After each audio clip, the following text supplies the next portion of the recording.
तो हम आपको वो वीडियो भी सुनाएंगे।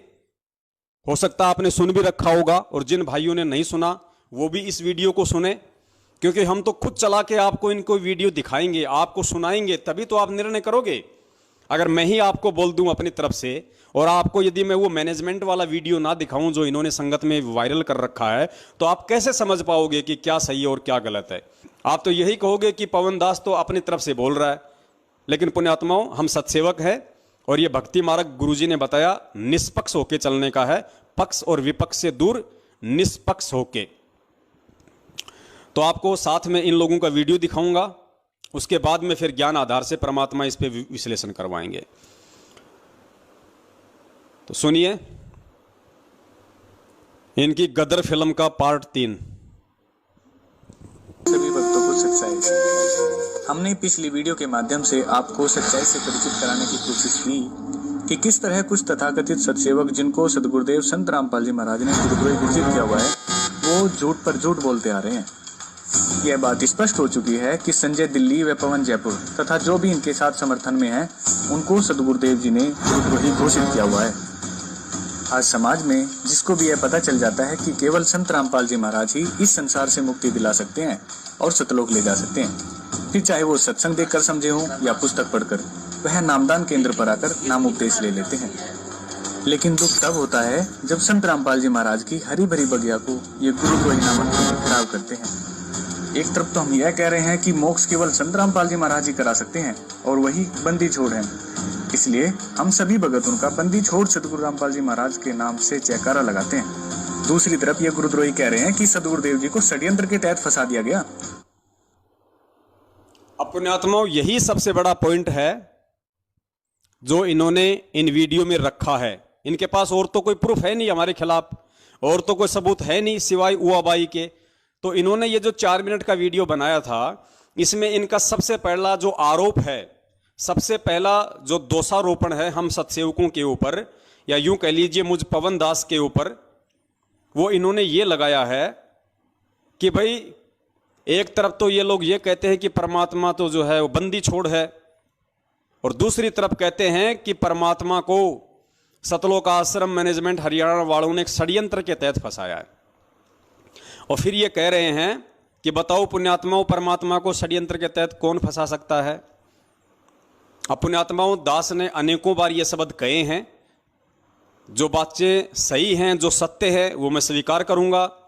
बिल्कुल मैं पिछले 7 साल से यही कहता आ रहा हूं कि परमपिता परमेश्वर सतगुरु रामपाल जी महाराज जी को बरवाला कांड के तहत काल एजेंट सतलोक आश्रम मैनेजमेंट हरियाणा अर्थात राष्ट्रीय समाज सेवा समिति ने, जिनमें उनका भाई, बेटा, बंधु, जवाई, रिश्तेदार और कुछ मूर्ख टाइप के लोग थे, जिन्होंने अपनी मनमानी घटिया हरकतों के चलते और महेंद्र जैसे शीर्ष लोगों ने प्रशासन के साथ मिलके एक सोची समझी साजिश के तहत एक चाल के तहत गुरुजी के खिलाफ षड्यंत्र रचा और गुरुजी को फंसाया। बिल्कुल मैं अपने इस बात पे कायम हूं, मैं झूठ नहीं बोलूंगा, क्योंकि झूठ बोलना दुष्टों का काम होता है, काल एजेंटों का काम होता है, सत्सेवकों का नहीं होता है। अगर मैंने ये बात कही है कि पूज्य गुरुदेव जी को षड्यंत्र के तहत फंसाया गया है, तो इस चीज को मैं साबित भी करूंगा, और मैंने साबित भी किया है। और पुण्यात्माओं, दास ने फिर अपने वीडियो में यह भी जिक्र किया है कि भाई वो परमात्मा है, सारी सृष्टि का रचनहार है, जिसके आधे बाल पे पूरी सृष्टि नहीं है। वो परमात्मा सतगुरु रामपाल जी महाराज जी हैं, जिनको बरवाला कांड के तहत फंसाया गया है।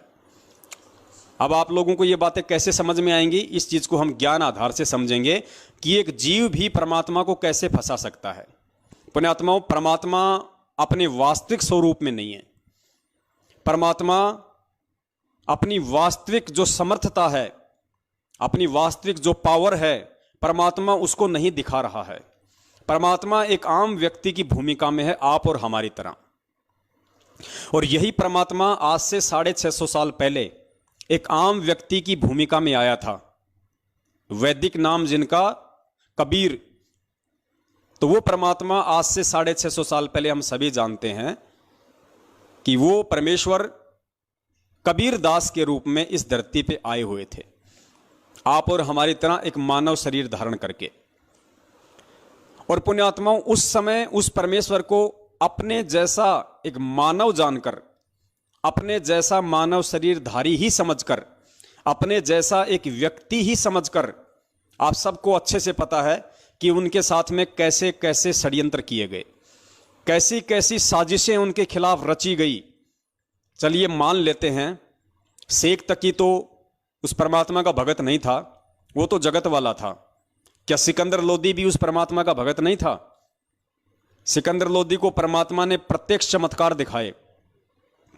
उसको जो चर्म का रोग था, उसको जो जलन का रोग था, परमेश्वर ने आशीर्वाद मात्र से ठीक किया।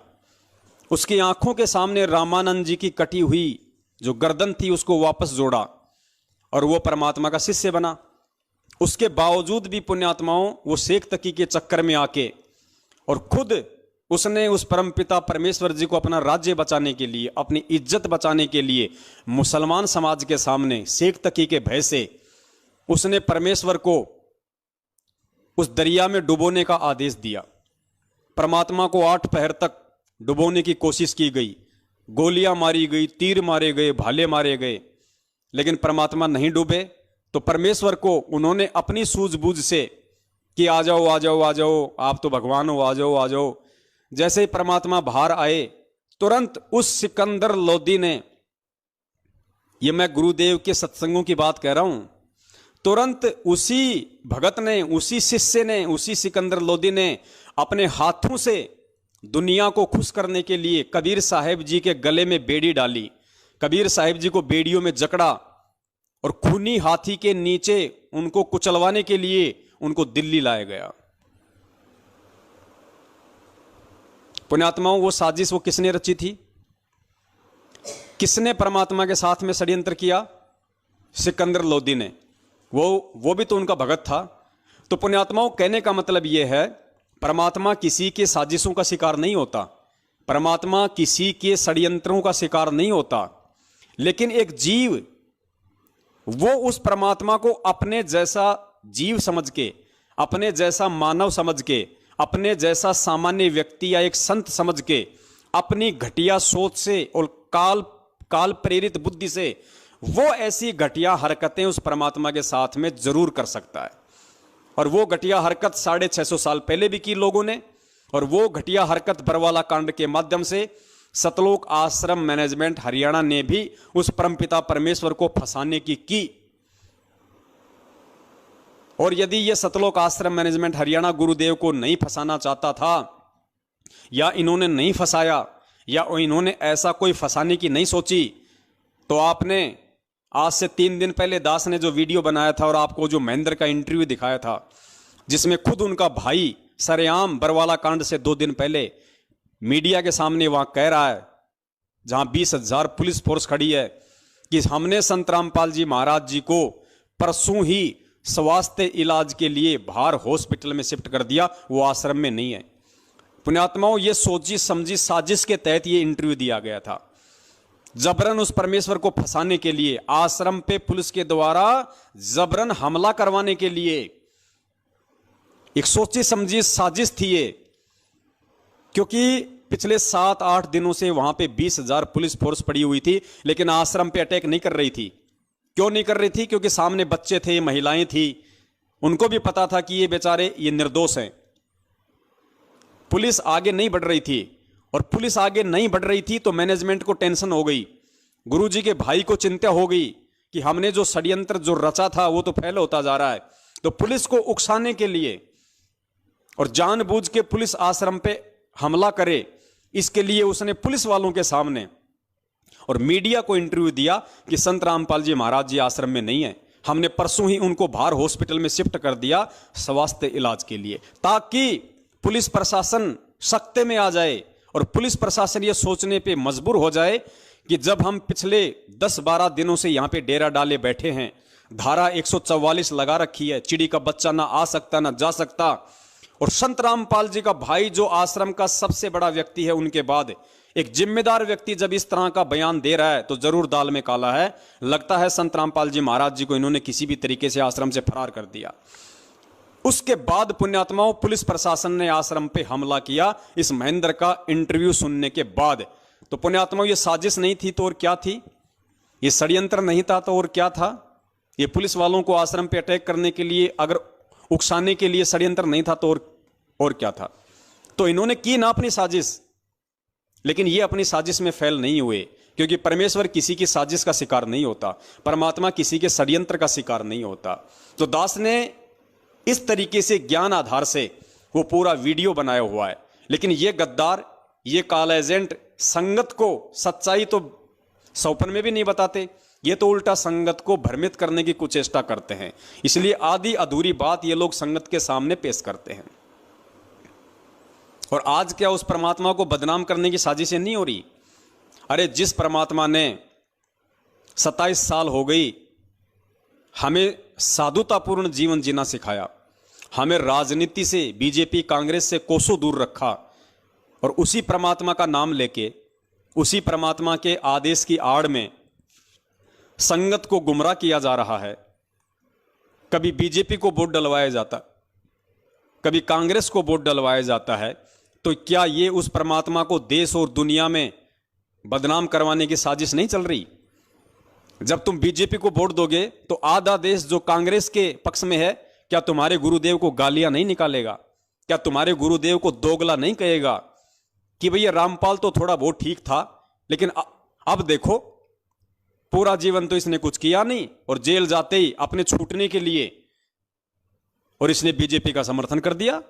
भाई ये तो बड़ा दोगला आदमी है, बड़ा घटिया आदमी है, ये तो राम रहीम से भी गया गुजरा निकला। और 6 महीने बाद तुम बीजेपी छोड़ के फिर तुम कांग्रेस की चप्पल चाटते हो। फिर वो आधा देश जो बीजेपी के समर्थन में, फिर वो गुरुजी को गालियां निकालता है कि भाई रामपाल तो वास्तव में दोगला आदमी है, 6 महीने पहले तो हमारे साथ में था, अब कांग्रेस की तरफ चला गया। तो पुण्यात्माओं, क्या ये उस परमात्मा को देश और दुनिया में बदनाम करने की साजिश नहीं चल रही? तो दास ने कौन सा ये गलत कह दिया कि परमपिता परमेश्वर जी के साथ में साजिशें रच रहा है सतलोक आश्रम मैनेजमेंट हरियाणा, और एक सोची समझी साजिश के तहत उनको बरवाला कांड के तहत उनको जेल करवाई गई। और दास तो यहां तक कहेगा कि परमपिता परमेश्वर जी को अपने जैसा एक आम व्यक्ति समझ के इस महेंद्र भगोड़े ने उनको आश्रम में ही जान से मारने की भी पूरी कोशिश की थी। पूरी प्लानिंग थी कि संत रामपाल जी को आश्रम में ही जान से खत्म कर दिया जाए। लेकिन ये एक बहुत बड़ा रहस्य है, बहुत गहरी घटना है। दास इसका जिक्र पहले कर चुका है। इन्होंने पूरी साजिश रची और मारने के लिए अंदर भी चले गए यही लोग, लेकिन परमात्मा इनको मिला नहीं। परमेश्वर छुप गया। छुप गया मतलब अंतर ध्यान हो गया परमात्मा।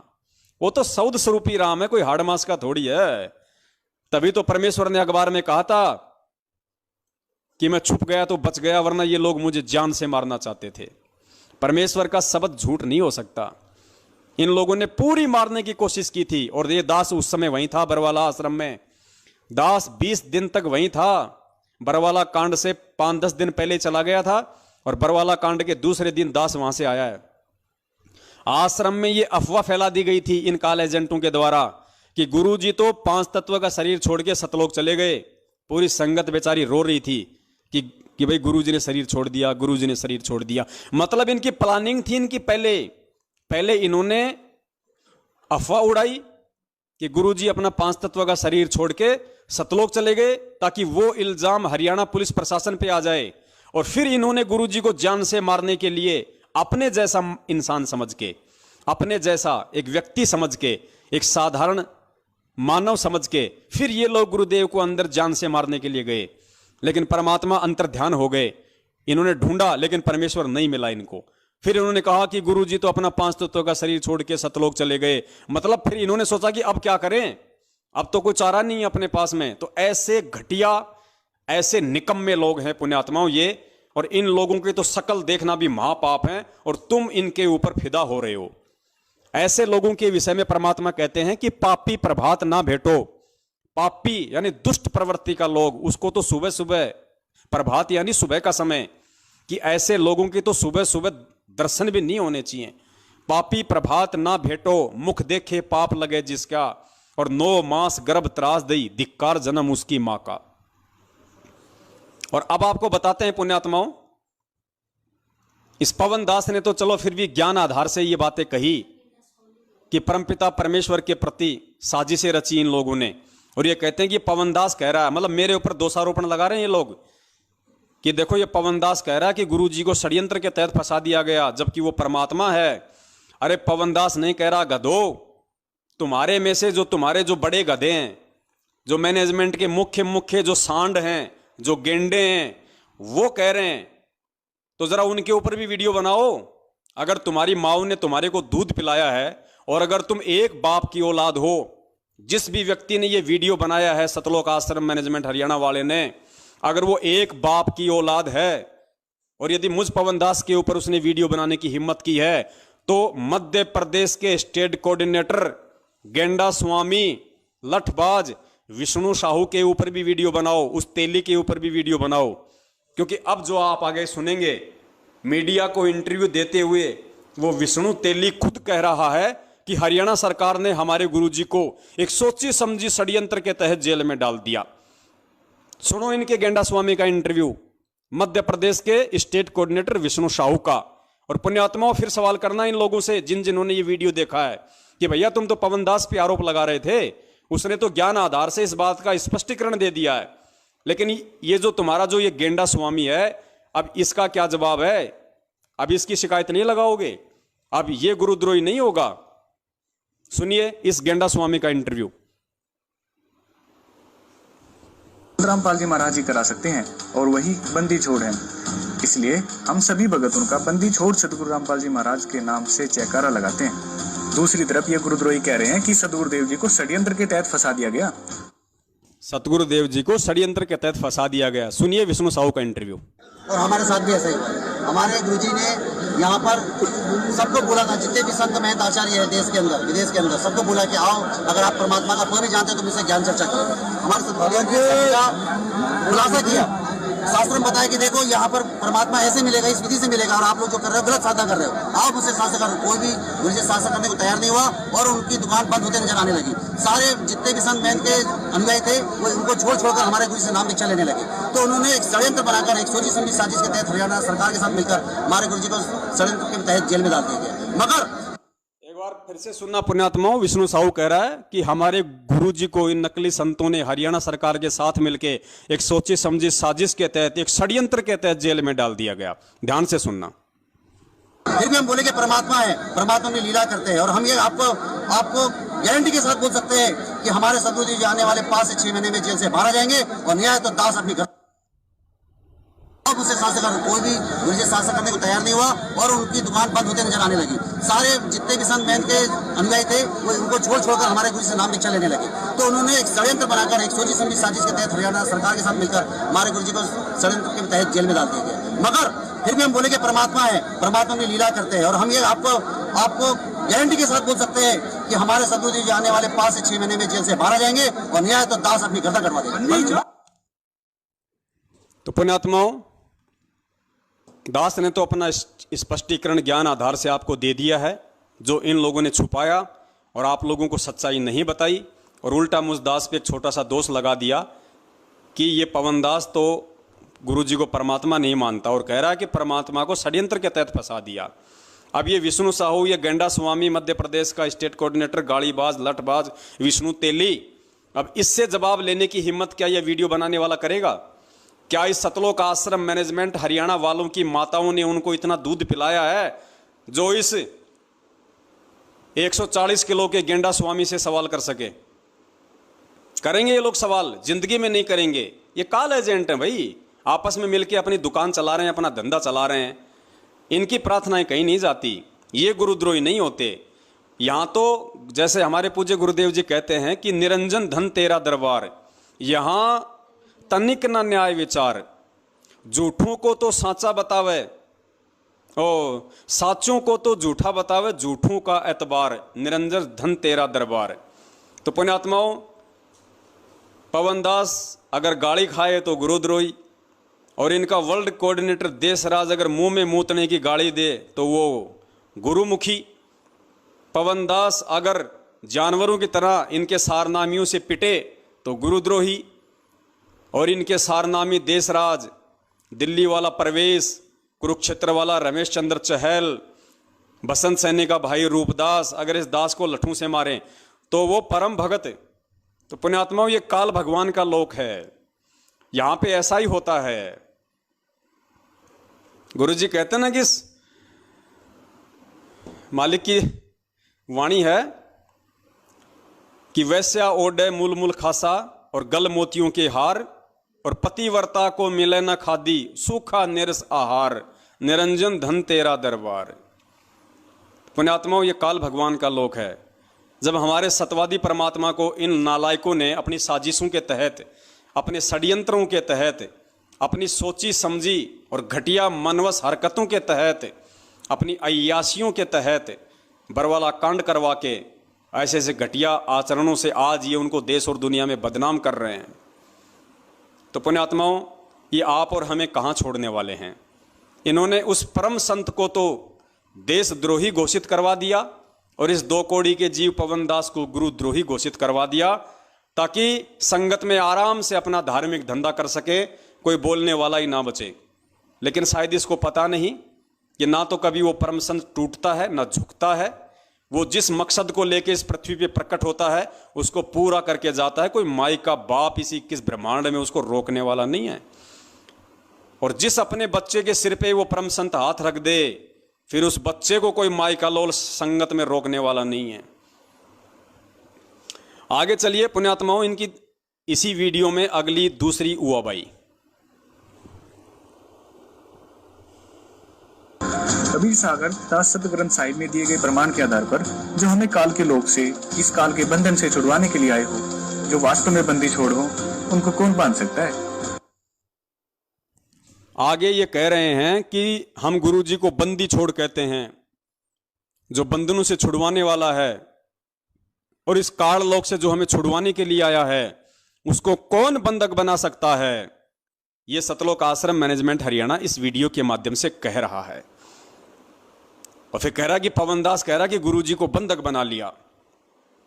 अरे पवनदास ने तो ज्ञान आधार से स्पष्ट कर दिया, लेकिन अभी एक और जो तुम्हारा बाप है गेंडा स्वामी के बाद, एक और तुम्हारा बाप वकील एस के गर्ग नरवाना, जो बरवाला कांड में तुम लोगों ने गुरुजी का वकील कर रखा था, चंडीगढ़ हाईकोर्ट का वकील, एपी सिंह से पहले वही वकील था, मेन मुख्य वकील एस के गर्ग नरवाना, वो तुम्हारा बाप वो खुद कह रहा है।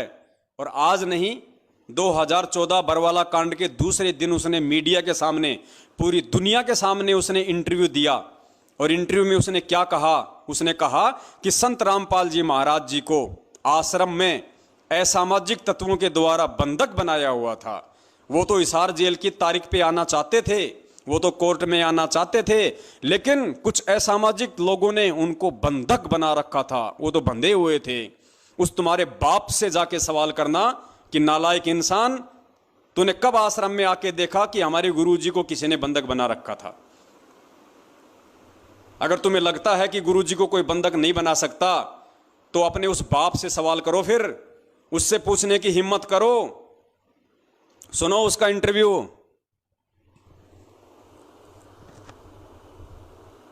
संत रामपाल को आज पंजाब हरियाणा हाई कोर्ट में पेश किया गया और हमारे साथ संत रामपाल के वकील हैं जी। नरवाना जी, आज क्या हुआ है हाई कोर्ट में आपके? आज संत रामपाल जी खुद पर्सनली कोर्ट में पेश हुए हैं और उनको पुलिस ने पेश किया है। और संत जी ने ये कहा है कि मैं तो खुद बंधक बना हुआ था, मैं क्या करता, मेरी मजबूरी थी, इसलिए मैं कोर्ट में नहीं आ सका। मैं बीमार जरूर हूँ, परंतु बीमार के होते भी मैं कोर्ट में आता। किसने बंधक बनाया था उनको? कुछ लोग थे वहाँ पर, हजारों लोग थे, वो कहने लगे तुमने नहीं जाना, इनको रोका हुआ था। अब पुलिस ने जब इनको छुड़ाया तो ये डायरेक्ट एम्बुलेंस में पुलिस इनको कोर्ट में ले। और कितनी देर से बंधक थे वो? ये तो अब जब से ये झगड़ा चल रहा है ना, तब से बंद की थे, 15-16 दिन से शायद। अब बताओ, ये तुम्हारा बाप पूरी दुनिया के सामने सरेआम चिल्ला रहा है कि संत रामपाल जी महाराज जी को कुछ लोगों ने आश्रम में बंधक बना रखा था। अगर वो बंधक ना होते तो वो तो हिसार की तारीख पे आने को तैयार थे। बताइए साहब। और ये भी कह रहा है कि फिर जाके उनको पुलिस ने छुड़वाया। जिस पुलिस पे तुम आरोप लगा रहे हो, जिस पुलिस के ऊपर तुम्हारा ये गेंडा स्वामी, ये विष्णु साहू मध्य प्रदेश वाला अभी 2 मिनट पहले कह रहा था कि संतों के साथ मिलके हरियाणा सरकार ने हमारे गुरुजी को षड्यंत्र के तहत फंसाया है। अरे उसी सरकार ने, ये तुम्हारा वकील कह रहा है, खुद तुम्हारा वकील कह रहा है कि उसी प्रशासन ने संत रामपाल जी महाराज जी को जाके छुड़वाया। तो गधो, तुम कौन से प्रशासन पे तुम इल्जाम लगा रहे हो?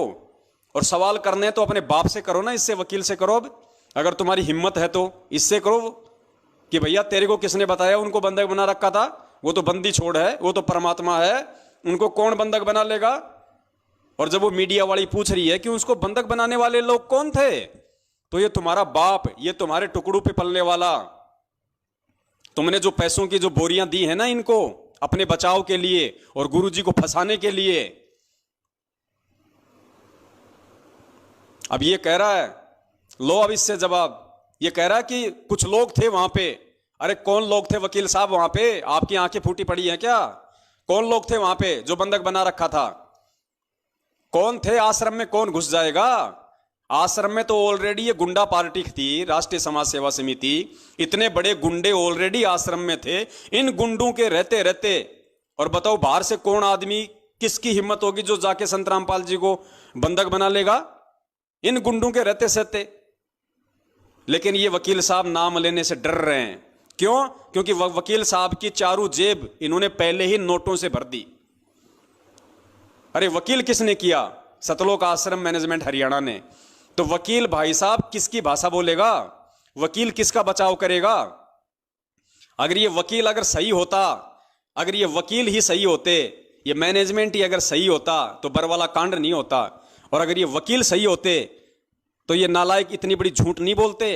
ये सीधा सीधा बोलते कि साहब संत रामपाल जी महाराज जी का कोई दोष नहीं है, उन्होंने किसी प्रकार से कोई ना कोई भीड़ जमा की है, ना किसी को कमांडो बनाया है।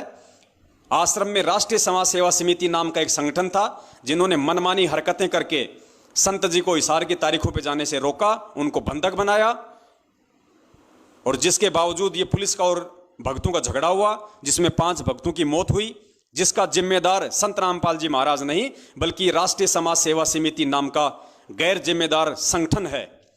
यह है असली दोषी। इन दोषियों को पकड़ा जाए, इन भगोड़ों को पकड़ा जाए जिनमें उनका भाई मुख्य है। अगर यह बात वो वकील अगर कोर्ट में बोलता तो कब से परमात्मा बाहर होते, आज कब से परमेश्वर बाहर होते। लेकिन ये क्यों बोलेगा भाई? वकील का काम तो पैसे खाने का होता है ना, ये तो इसका धंधा है। अरे डॉक्टर कभी चाहेगा कि दुनिया स्वस्थ हो जाए, और वकील कभी चाहेगा कि दुनिया के मुकदमे जो है सुलझ जाएं। वकील तो खाता ही पैसा इन मुकदमों के पीछे, तारीखों पे तारीखें दिलवा के, तारीखों पे तारीखें दिलवा के, उल्टे सीधे बयानबाजी करके मुकदमों को लंबा खींच के, यही तो कर रहे हैं पिछले 7 साल से ये वकील। ये वकील ही अगर ढंग के होते, वकील ही अगर इस सच्चे होते तो केस का कब का फैसला हो जाता। तो पुण्यात्माओं, ये बहुत बड़ी साजिश, ये बहुत बड़ा षड्यंत्र इन काल एजेंटों के द्वारा बरवाला कांड से पहले ही सोच समझ के पूरा तैयार कर लिया गया था। तो भाई अब इन वकीलों से करो सवाल कि बंदी छोड़ को बंधक किसने बना रखा था। ये पूरी दुनिया के सामने कह रहा है, इससे करो सवाल।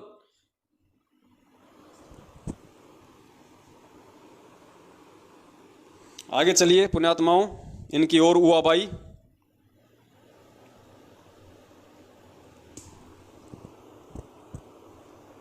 वास्तव में ये काल के दूत हैं। यह बात हमें सदगुरुदेव जी ऑडियो के माध्यम से बता चुके हैं और इनको गुरुद्रोही घोषित कर चुके हैं। लेकिन ये गुरुद्रोही यह बात स्वीकार करने को तैयार ही नहीं है कि यह आवाज संत रामपाल जी महाराज की ही है।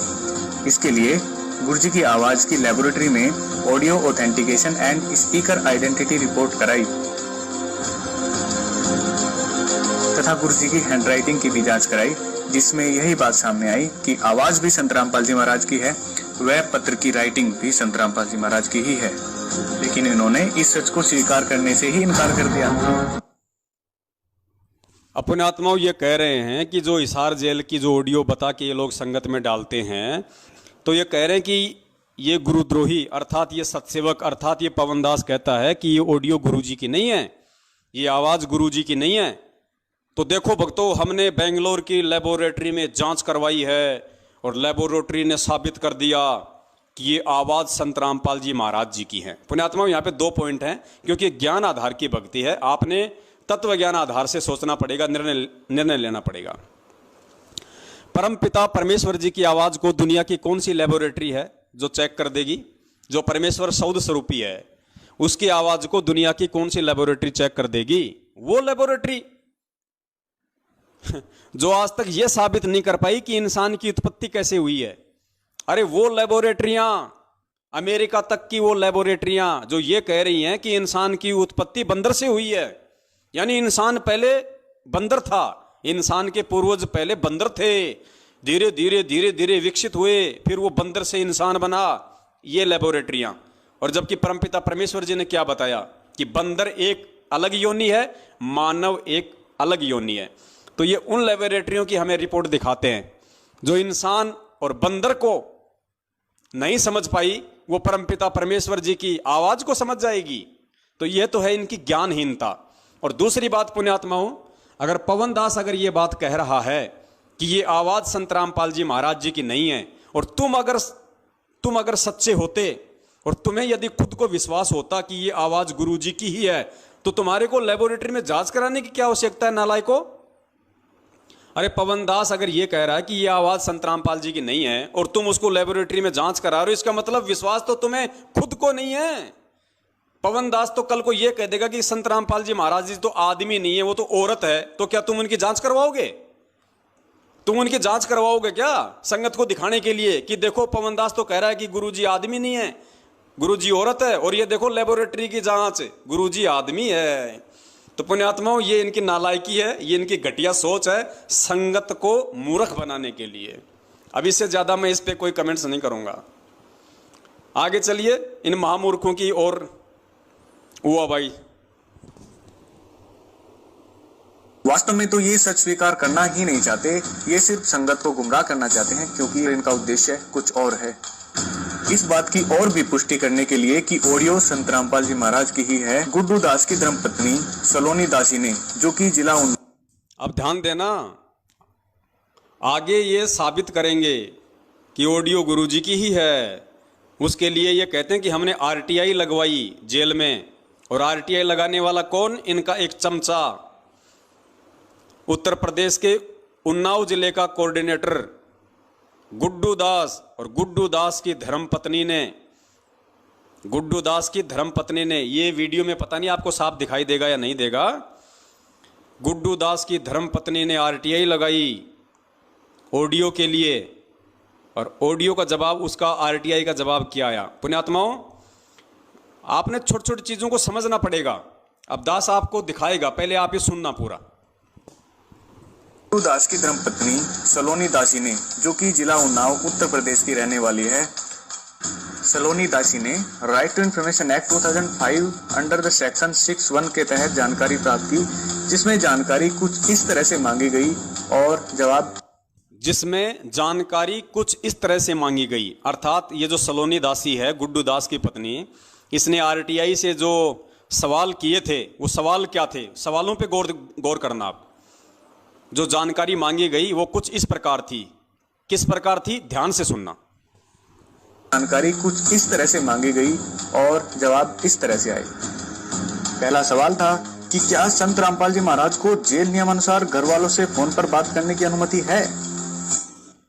पहला सवाल क्या था? क्या संत रामपाल जी महाराज को जेल से घर वालों से बातचीत करने की अनुमति है?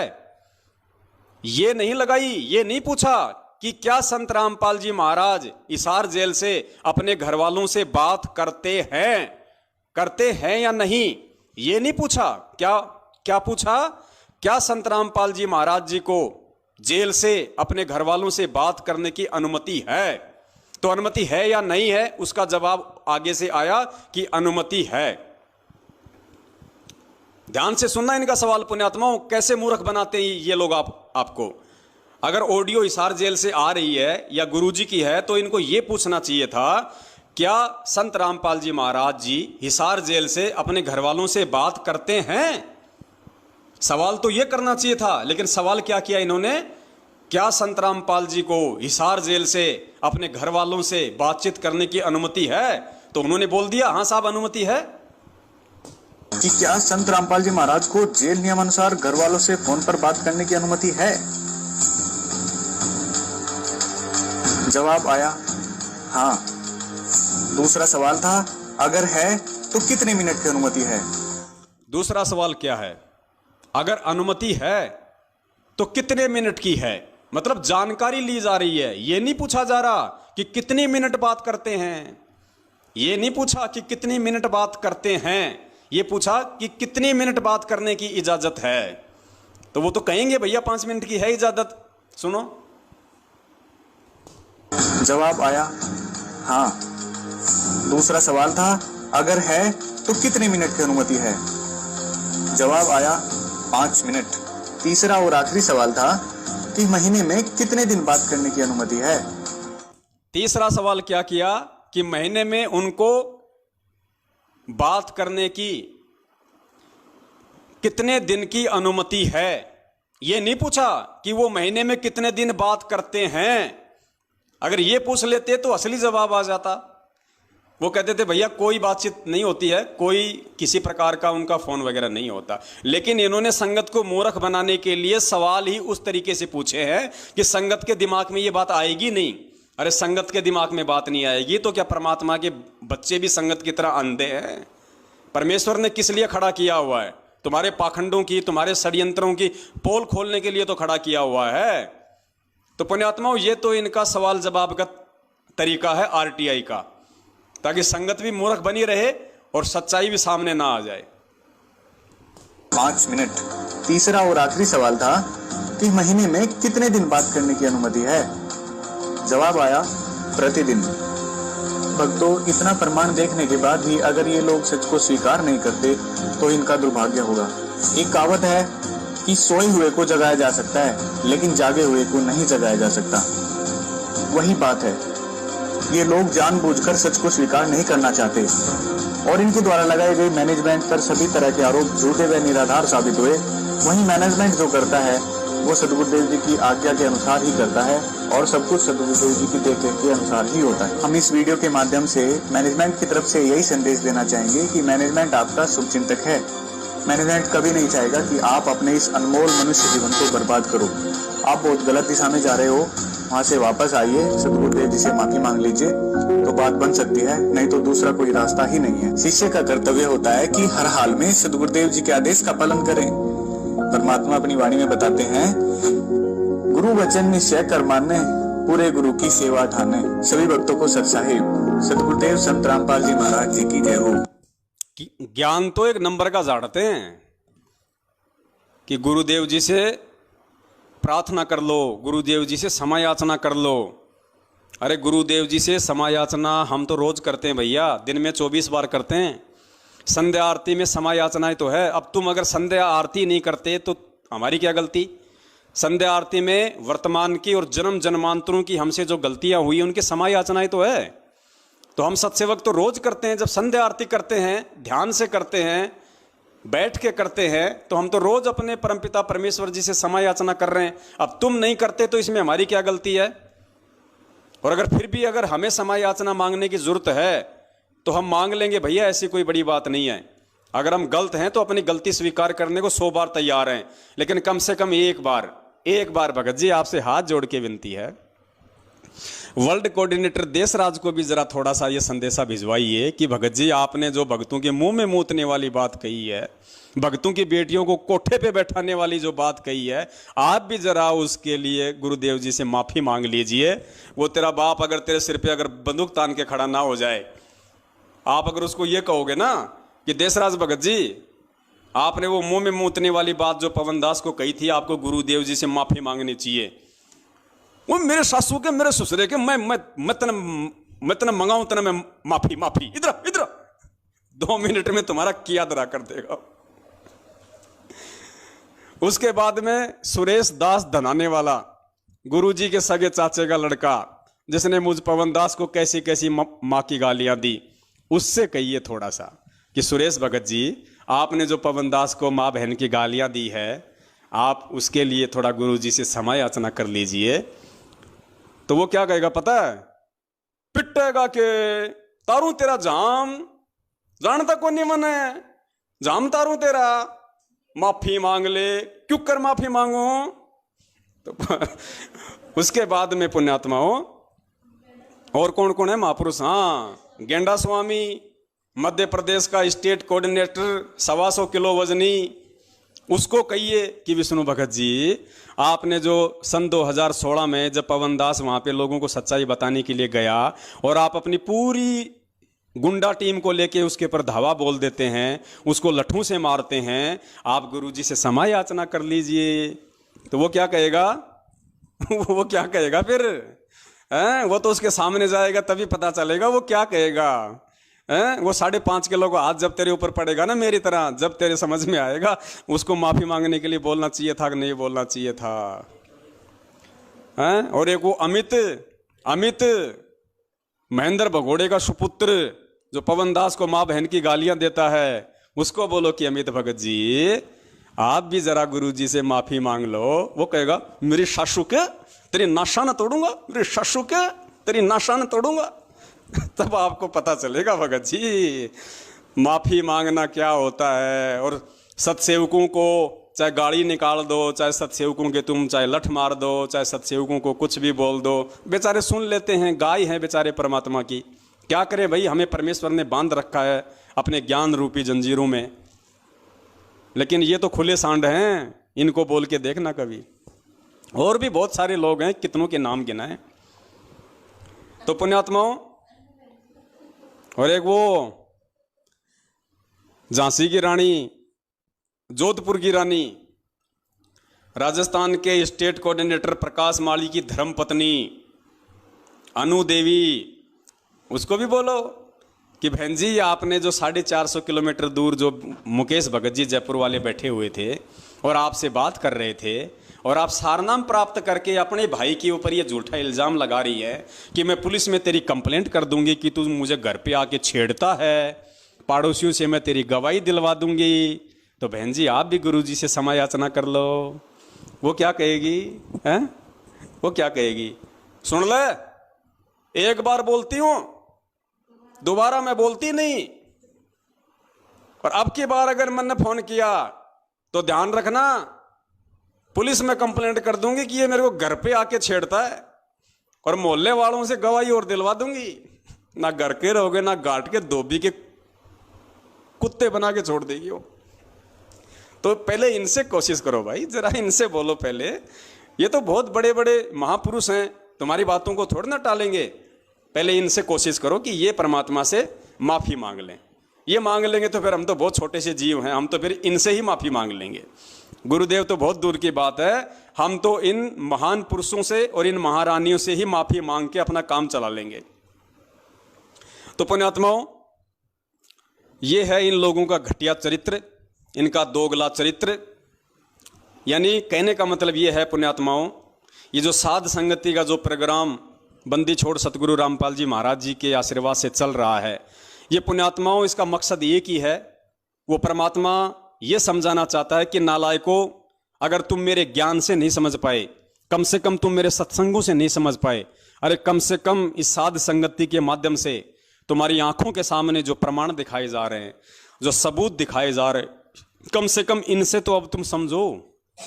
और अब भी नहीं समझोगे तो क्या होगा फिर? 84 लाख योनियां हैं, फिर ना कोई समझने लायक रहोगे और ना तुम्हें कोई समझाने वाला रहेगा। ऐसी स्थिति में लाके काल भगवान खड़ा कर देगा, ना घर का ना घाट का धोबी का कुत्ता बना के छोड़ देगा। तो पुण्यात्माओं, ये बहुत ही गहन चिंतन की बातें हैं, और परमेश्वर ने एक बहुत ही अच्छा मौका दिया है भगत समाज को अपनी गलतियां सुधार करने का।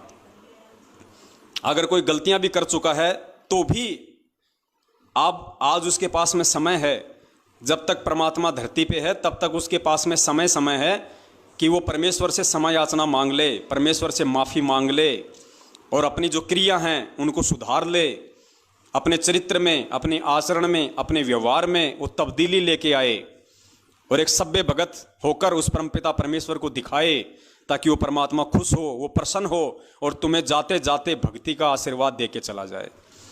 तो पुण्यात्माओं, आज आपने और देखा अच्छे से कि जिस परमेश्वर के अतिरिक्त अन्य किसी को भोग नहीं लगाया जाता है, उस परमेश्वर को जब उसके बच्चे भोग लगा रहे हैं तो उस परमेश्वर को अपने शरीर का बाप समझने वाले लोग भी नाराज हैं। वो भी नहीं चाहते कि कोई हमारे बाप का भोग लगाए।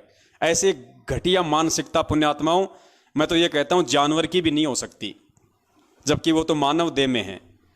और पुण्यात्माओं, ये इतने घटिया थे, ये आज ही नहीं है, ये लोग पहले भी इतने ही घटिया थे। ये लोग पहले भी इतने ही ग्रे हुए चरित्र के थे, इन लोगों के पहले भी ऐसे ही मलिन विचार थे। इसका सबसे बड़ा आपको देते हैं प्रमाण, 2008 का ये सत्संग है परमपिता परमेश्वर सतगुरु रामपाल जी महाराज जी का। इस 2008 के सत्संग में गुरुदेव जी ने स्पष्ट कहा है, सार्वजनिक तौर पे, किसी दो व्यक्तियों के बीच में नहीं कहा, पूरी संगत को परमात्मा ने आदेशित किया, पूरी संगत को परमेश्वर ने हकीकत बताई कि उनके जो बेटा बेटी हैं उनका कैसा व्यवहार है, उनके कैसा उनका चाल चलन है। खुद गुरुजी कह रहे हैं, और गुरुजी उनको 1995 में ही त्याग चुके हैं। गुरुजी उस कलयुगी परिवार को 1995 में ही त्याग चुके हैं, और 2013 में गुरुजी ने अपने डॉक्यूमेंट्स में, अपने राशन कार्ड में भी सभी परिवार वालों को बाहर निकाल फेंका। 2013 का गुरुजी का जो नया राशन कार्ड था, दास ने व्हाट्सएप पे सभी को डाला हुआ है, जिसमें मात्र एक सतगुरुदेव जी का ही नाम है, बाकी गुरुजी ने सबकी एंट्री हटवा दी। यानी गुरुजी ने अपने से तो छोड़िए, अपने डॉक्यूमेंट से भी उन नालायकों को पहले से ही दूर कर रखा है, उनकी मनवस और घटिया हरकतों को देखते हुए। उसके बावजूद भी गुरुजी ने सत्संग में भी ये बात बोलनी पड़ी, ताकि संगत आगे चल के उनके षड्यंत्रों में ना फंसे, संगत आगे चल के उनको गुरुजी का बेटा बेटी भाई बंधु रिश्तेदार या जवाई समझ के उनके झांसे में ना आए और केवल ज्ञान को ही आधार बनाए। इसलिए गुरुजी ने बरवाला कांड से 6 साल पहले 2008 में ही सत्संग में स्पष्ट बोल दिया अपने बेटे बेटियों के विषय में। गुरुजी ने क्या कहा कि इस दास के 4 बेटा बेटी थी, पुण्यात्माओं, होने को तो वो आज भी हैं, होने को तो चारों के चारों आज भी इसी पृथ्वी पे हैं, जिंदा हैं। लेकिन गुरुजी ने 2008 में क्या कहा, परमेश्वर के शब्दों पे ध्यान देना। गुरुदेव ने ये नहीं कहा कि इस दास के शरीर के 4 बेटा बेटी हैं, ये नहीं कहा। गुरुजी ने कहा इस दास के 4 बेटा बेटी थे। पुण्यात्माओं, ये थे शब्द ध्यान रखो। परमेश्वर ने कहा कि थे, यानी अब नहीं है, यानी मैं उनका परित्याग कर चुका हूं, मैं उनको छोड़ चुका हूं। वो उस लायक नहीं है कि मैं उनको कहूं कि हैं। सुनिए परमपिता परमेश्वर जी के मुख कमल से। इस दास के 4 संतान, 2 लड़के 2 लड़की थी। इस दास के 4 संतान, 2 लड़के 2 लड़कियां थी। लास्ट में ध्यान रखना, परमेश्वर बोल रहे थी। इस दास के 4 संतान, 2 लड़के 2 लड़की थी। यदि ये दास उन्हीं में उलझ रह जाता, अब मुझे पता हुआ मेरी कितनी की खातिरदारी करूं, खूब पता है मुझे वो क्या नेचर है उनका, कैसा उनका स्वभाव। गुरुजी स्पष्ट कह रहे हैं कि मुझे अच्छे से पता था कि क्या उनका नेचर है और कैसी वो मेरी खातिरदारी करते, अर्थात आगे चल के वो मेरे साथ में कैसा व्यवहार करते। और पुण्यात्माओं, वो व्यवहार इन लोगों ने बरवाला कांड में दिखा दिया, अपना घटिया व्यवहार अपने बाप के साथ। और वो व्यवहार पिछले 7 साल से आज ये संगत को दिखा रहे हैं कि हम कितना अपने गुरुदेव की, अपने बाप की इज्जत करना जानते हैं। ध्यान से सुनो, परमेश्वर कह रहे हैं इतनी बड़ी बात पुण्यात्माओं कौन बोल सकता है। अगर गुरुदेव बोल रहे हैं तो बहुत बड़ा रहस्य है इसमें। अपने बच्चों के लिए कोई नहीं बोल सकता ऐसे सार्वजनिक, लेकिन परमेश्वर ने सार्वजनिक बोलना पड़ा क्योंकि मालिक अंतर्यामी थे। उनको पता था कि आगे चल के बरवाला कांड होगा और इन्हीं नालायकों की वजह से होगा, और बरवाला कांड के बाद में मेरे बच्चों को काल के हत्या चढ़ाया जाएगा, इन्हीं नालायकों के द्वारा चढ़ाया जाएगा। और आज जिस प्रकार से उसने हमारी सत्सेवक बहन कमला दासी की, वो जो परमेश्वर को भोग लगाती है, जिसकी बड़ाई करनी चाहिए थी, जिसकी प्रशंसा करनी चाहिए थी, उस कर्म की उस चुगलखोर ने, सतगुरुदेव जी की बेटी ने, जो उनके शरीर की बेटी थी, लीलामय तरीके से उनकी कलयुगी बेटी, उसने कैसी घटिया हरकत की है। उसी परमेश्वर से प्रार्थना लगा दी, शिकायत कर दी, जिस परमेश्वर का उसकी बेटी भोग लगा रही है। तो पुण्यात्माओं, सतगुरु रामपाल जी महाराज जी की असल मायने में असली बेटी कौन हुई? वो चुगलखोर और शिकायत करने वाली, या अपने गुरुदेव को अपना परमात्मा मान के उनको भोग लगाने वाली? ये ज्ञान आधार की बात है। ये भी नहीं समझोगे तो जिंदगी में नहीं समझ पाओगे फिर। तो सुनो, पूज्य गुरुदेव जी खुद कह रहे हैं उसी मंजू के लिए और उसी अपने बेटों के लिए कि इस दास के 4 संतान थी, 2 लड़के 2 लड़की, और दास को अच्छे से पता है कि वो मेरी कैसी खातिरदारी करते, क्या उनका नेचर है, क्या उनका व्यवहार है। ध्यान से सुनो। इस दास के 4 संतान, 2 लड़के 2 लड़की थी। यदि ये दास उन्हीं में उलझ पुलझ रह जाता, अब मुझे पता हुआ मेरी कितनी की खातिरदारी करें, वो खूब पता है मुझे वह क्या नेचर है उनका, कैसा उनका स्वभाव और क्या करते। एक बाप कह रहा है अपनी बेटी के बारे में कि मुझे पता है मेरी बेटी का क्या नेचर है, क्योंकि परमात्मा यहां चारों का जिक्र कर रहे हैं कि 4 संतान थी, तो 2 लड़के हैं, 2 लड़कियां, तो 2 लड़कियों में एक लड़की आ गई मंजू। तो गुरुजी अपनी बेटी के बारे में कह रहे हैं कि मुझे उसके भी नेचर का पता है। तो पुण्यात्माओं, ये काल की एजेंटनी नहीं तो और क्या है? और कैसे समझाएगा परमात्मा? क्या सीना फाड़ के दिखाएगा अब तुम्हें कि ये मेरी बेटी नहीं, ये काल भगवान की भेजी हुई एजेंट है। जैसे धर्मदास जी के परिवार में काल ने मृत्यु अंध नाम का दूत भेज दिया था उसके पुत्र नारायण दास के रूप में, ऐसे ही ये जो मंजू है ये काल की एजेंटनी है, एजेंटनी। चारों संतान परमात्मा की काल के एजेंट हैं, उनका भाई, उनके रिश्तेदार। पुण्यात्मा, परमात्मा इससे ज्यादा और क्या बताएगा? यदि ये दास उन्हीं में उलझ पुलझ रह जाता, अब मुझे पता हुआ मेरी कितनी की खातिरदारी करें, वो खूब पता है मुझे वह क्या नेचर है उनका, कैसा उनका स्वभाव और क्या करते। अब परमात्मा के चरणों में आया हूं, मेरे लाखों चेले बेटा बेटी हो गए। अब एक को कहता हूं भाई जल लाना, 10 खड़े हो जाते हैं। पुण्यात्मा, विचार करना, गुरुजी जिन्हें हम उनके संतान कहते हैं, उनके लिए तो परमात्मा क्या कह रहे हैं कि इस दास के 4 बेटा बेटी थे, और संगत के लिए क्या कह रहे हैं परमात्मा कि अब इस दास के लाखों बेटा बेटी हैं। यानी आप और हमें, हम जो नाद वाले हैं, हम जो वचन के उनके पुत्र और पुत्रियां हैं, उनको परमेश्वर कह रहे हैं कि वो मेरे बेटा बेटी हैं। और जो मंजू, अंजू, नरेंद्र, बीरेंद्र, क्या क्या नाम है उनका, नालायकों का, मनोज और बीरेंद्र, उनके लिए परमात्मा कहते हैं कि वो थे, अब नहीं है, अब उनको काल ने हर लिया, अब वो काल के बेटा बेटी हैं, मेरे नहीं हैं। कितनी की खातिरदारी करें, वो खूब पता है मुझे वह क्या नेचर है उनका, कैसा उनका स्वभाव और क्या करते। अब परमात्मा के चरणों में आया हूं, मेरे लाखों चेले बेटा बेटी हो गए। अब एक को कहता हूं भाई जल लाना, 10 खड़े हो जाते हैं। ये क्या कारण है? क्योंकि मैंने परमात्मा की भक्ति का रटना लाई, और उस भक्ति की शक्ति से इन बच्चों में इतनी श्रद्धा बन गई, जब हाथों पर रखूं अपने गुरुदेव को। अब गुरुजी कह रहे हैं कि एक को कहता हूं कि भाई एक गिलास पानी का लाना, तो गुरुजी कह रहे हैं कि 10 जने लेके खड़े हो जाते हैं। अब पुण्यात्माओं, एक बात बताओ, कल को यदि गुरुजी के अलावा कोई और भगवान होता यहां पे, जिस कबीर जी की आप लोग फोटो का जो प्रकट दिवस मनाते हो, अगर वो कबीर जी भी होते अगर साक्षात, और अपने गुरुजी भी यहां पे सत्संग कर रहे हैं, और कल को अगर कोई अपने गुरुजी किसी भगत को कहें या उस कमला बहन को कहें कि बेटी एक गिलास जरा पानी का पिलाना, और वो बहन अपने पिताजी को एक गिलास पानी का लाके देती है, और कोई इस नालायक को कहे मंजू को कि देख रे वो कमला तो गुरुजी को पानी पिला रही है, शिकायत लगाई इसकी कबीर जी से, अब वो तुरंत जाएगी कबीर जी के पास में और कहेगी भगवान भगवान, हाँ बेटा वो देख भगवान वो गुरुजी को पानी पिला रही है, वो गुरुजी को पानी पिला रही है। और क्या वो भगवान ये कह देगा जो खुद ये कहता है कि गुरु बड़े हैं गोविंद से, यानी गुरु तो मेरे से भी बड़ा है, और जो गुरु की सेवा कर रहा है, जो गुरु को भोग लगा रहा है, जो गुरु को पानी पिला रहा है, जलराम पिला रहा है, क्या वो भगवान ये जवाब दे सकता है कि मेरे को बता उनके नाम क्या है, उनका नंबर नोट कर, मैं उनको गुरुद्रोही डिक्लेयर कर दूंगा? पुण्यात्माओं, कभी हो सकता है ऐसा?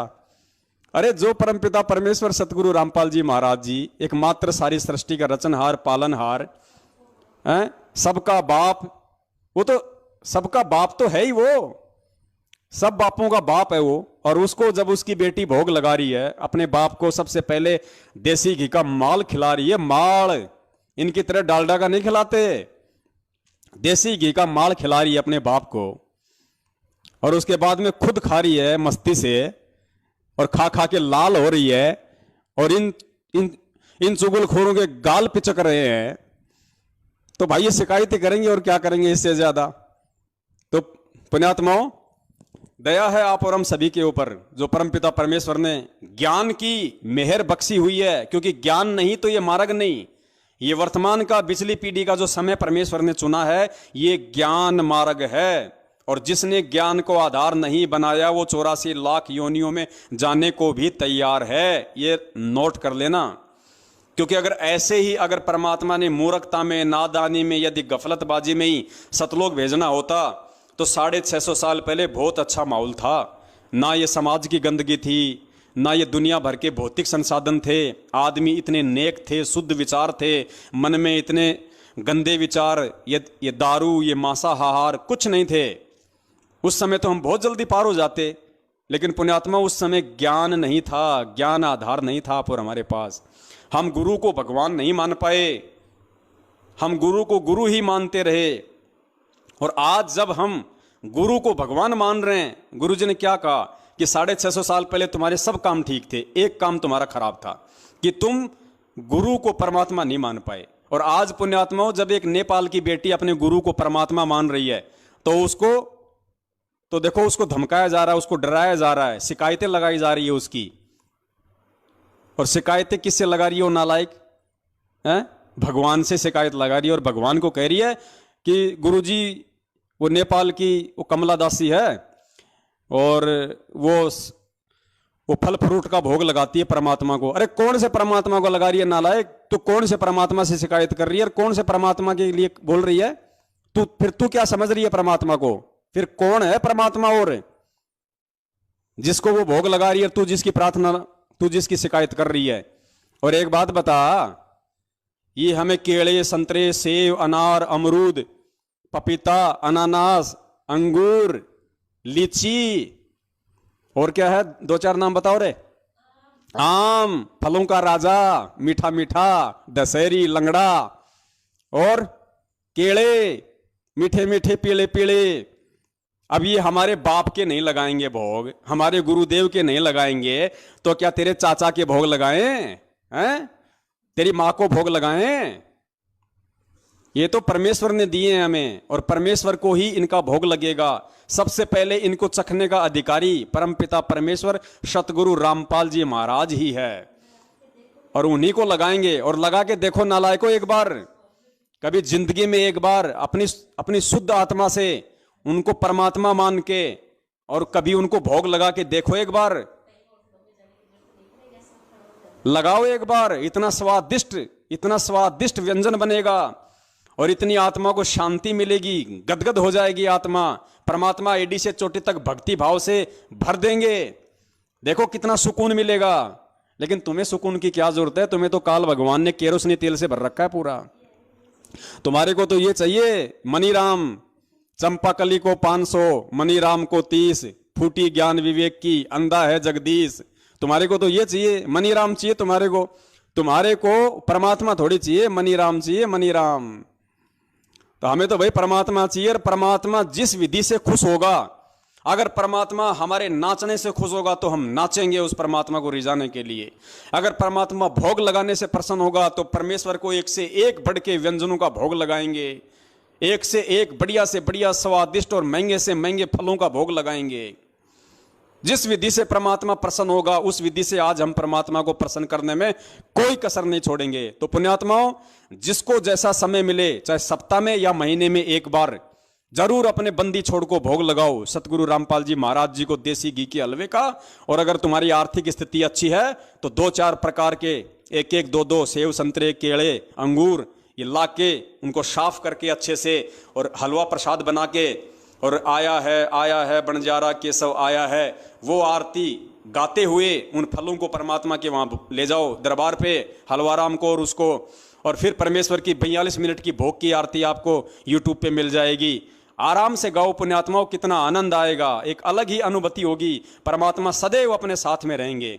अरे धर्मदास जी को क्या कहा था परमात्मा ने अपने मिलने की विधि क्या बताई? परमात्मा ने कहा कि जहां धार्मिक भंडारे होते हैं वहां मैं अवश्य आता हूं। और धार्मिक भंडारे में क्या होगा? भगवान को तो भोग लगेगा। तो पुण्यात्माओं, भगवान को भोग लगाओ। मजबूरन गुरु जी को आना पड़ेगा तुम्हारे पास में, मजबूरन। भगत के वश में है भगवान, भगत के वश में है भगवान। जब तुम भोग ही नहीं लगाओगे तो परमात्मा कहां से आएगा? तो परमेश्वर को 42 मिनट की आरती के साथ में और देसी घी का हलवा बना के परमेश्वर को भोग लगाओ, परमेश्वर को पुकारो आत्मा से। मजबूरन उस भगवान को तुम्हारे घर पे आना पड़ेगा किसी भी रूप में, चाहे सूक्ष्म रूप में आओ, चाहे प्रत्यक्ष में आओ, किसी भी रूप में आओ, वो परमात्मा, क्योंकि उसका विधान है, जहां धार्मिक भंडारे होते हैं वहां भगवान को आना पड़ता है। तो गुरुदेव को अपने घर पे बुलाने का एक और सर्वश्रेष्ठ ये माध्यम है। इन्होंने तो लगाई शिकायत और उल्टा हमारे लिए इन्होंने एक अच्छा रास्ता खोल दिया। आज से पहले तो हो सकता है 4-5 भगत भाई बहन ही परमात्मा को 42 मिनट की आरती का भोग लगा रहे थे, अब तो 4200 लगाएंगे, 4200। तो पुण्यात्माओं, दया परमात्मा की, परमात्मा तो ऐसे ही दीनदयाल है, नए नए परमेश्वर तरीके अपनाते हैं अपने बच्चों के पास आने के लिए। तो पुण्यात्माओं, आज का जो लाइव साध संगति का कार्यक्रम है, हम यहीं पे इसको विराम देते हैं।